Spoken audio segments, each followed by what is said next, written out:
সময় কার্য থেকে আমরা একটা অঙ্ক দেখে নেব। বলছে যদি 10টি লোক প্রত্যহ 8 ঘন্টা কাজ করে 6 দিনে একটি কাজ শেষ করে, তাহলে 6জন লোক প্রত্যহ কত ঘন্টা কাজ করে কাজটি কত দিনে শেষ করবে। তো আমরা একটা সূত্র লিখে নেব। তো এই সূত্রটা ফেলে আমরা করবো M1D1T1/W1।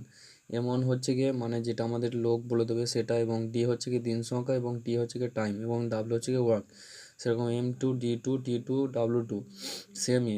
এবার আমরা দেখে নেব, প্রথমেতে 10টা লোক 8 ঘন্টা কাজ করে 6 দিনে করছে। 10টা লোক 8 ঘন্টা করে কাজ করে 6 দিনে একটি কাজ শেষ করে। তাহলে আমরা লিখে নেব। তো আমরা এটা করে নিয়েছি।